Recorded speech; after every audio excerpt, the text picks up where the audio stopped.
Satu hari di zaman satu raja dahulu, dia tengok ada satu orang berbaring di bawah pokok, bernaungkan kepada daun di pokok itu, berbaring dan bantal tangan. Lepas tu dia bangkit dan ambil dia punya beg, ambil ada roti kering. Ambil roti kering tu, di depannya ada air sungai yang mengalir jernih, dibasahi roti kering itu. Lepas tu dimakan. Pas makan ambil air tu minum. Alhamdulillah. Dia punya ekspresi alhamdulillah itu nampak memang puas hati betul dengan makanan roti kering dengan itu air yang depan itu. Kata raja itu, nikmat apa dia dapat tu? Dia punya ekspresi alhamdulillahnya luar biasa. Bagi tahu kepada pengawal, panggil, suruh datang. Jumpa dengan raja. Kata raja, apa kamu kata tadi? Diulang perkataannya. Apa dikatakan? Kamu tak punya rumah, roti kering kamu makan, air pun air daripada sungai, kamu ungkapkan seperti itu. Yakni apa yang bermain dalam pikiran kamu sehingga kamu dapat mengekspresikan syukur itu dalam bentuk seperti itu. Dia kata, wahai raja,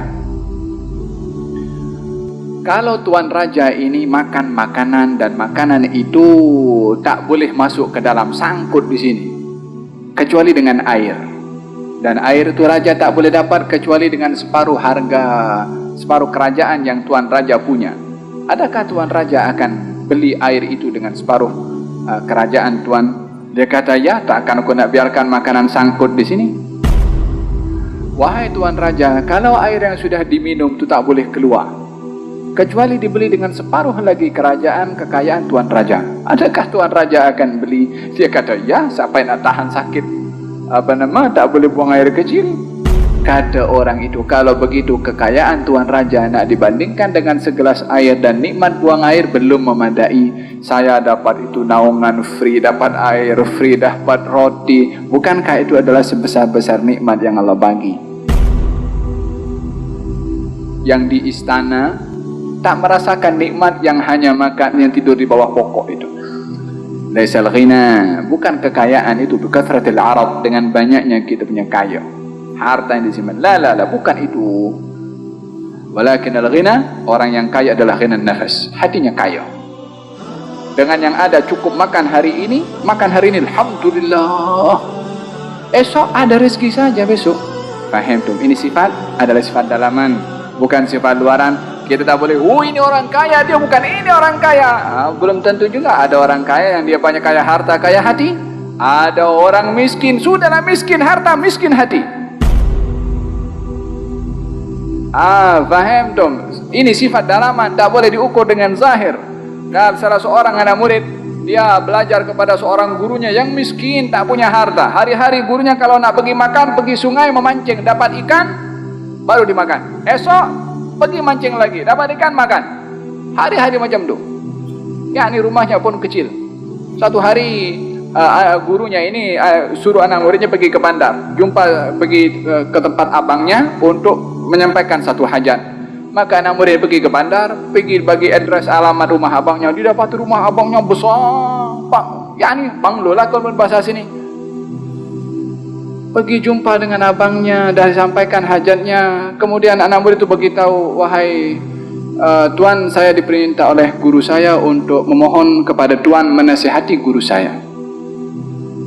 Kata si abang itu, beritahu kepada adik saya, jangan bergantung cinta dengan dunia.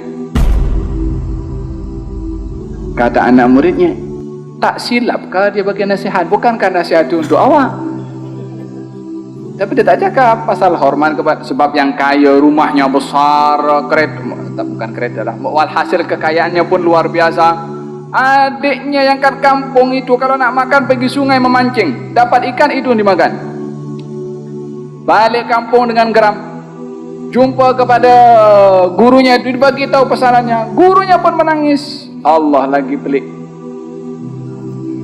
Esok hari jumpa dengan gurunya, guru, apa di sebalik apa yang berlaku?